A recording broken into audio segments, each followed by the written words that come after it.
reggae vibes. Para sa mga marites sa Gedli, makinig ka muna. Gigising ako, may chismis na naman. Parang CCTV ka sa aking tahanan. Lahat ng galaw ko, updated ka agad. Mas mabilis ka pa sa internet at load card. Pag may bagong damit, may issue ka kaagad. Pag may bagong jowa, tanong mo sunod-sunod agad. Oy ate, relax ka, inom ka muna tubig. Buhay ko to, di kailangan ng iyong kritik. Kung saan ako masaya, bakit ka nai-stress pa? Ikaw ba'y may assignment? Bakit buhay ko ang project? Wala kang pake sa buhay ko. Di ka naman sponsor ng pagkain ko. Wala kang pake sa buhay ko. Kahit magwalwal ako sa sweldo ko. Wala kang pake sa buhay ko. Problema ko to, hindi negosyo mo. Kaya chill ka lang, wag masyadong epal bro. Wala kang pake sa buhay ko.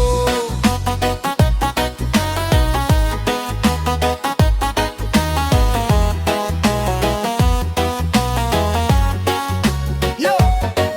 Pag ako'y tahimik, may problema daw. Pag masaya naman, mayabang na raw. Ano ba talaga? Litong-lito na ako. Bawat kilos ko parang may commentary show. May advisor, may basher, may self-appointed judge. Kala mo perfect pero ugali may smudge. Bago mo ayusin ang aking direksyon, silipin mo muna sarili mong sitwasyon. Hindi lahat kailangan mong malaman. Hindi lahat dapat mong pakialaman. Kung gusto mong peace of mind sa iyong mundo, simulan mo sa mind your own, yun ang totoo. Wala kang pake sa buhay ko. Di ka naman sponsor ng bayarin ko. Wala kang pake sa buhay ko.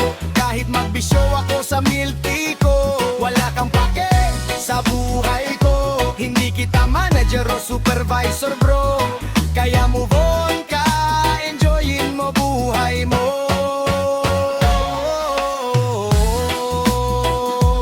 Reggae vibe sa mga mahilig makialam.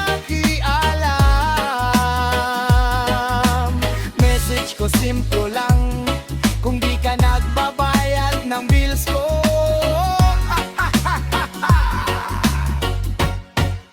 wala kang pake sa buhay ko.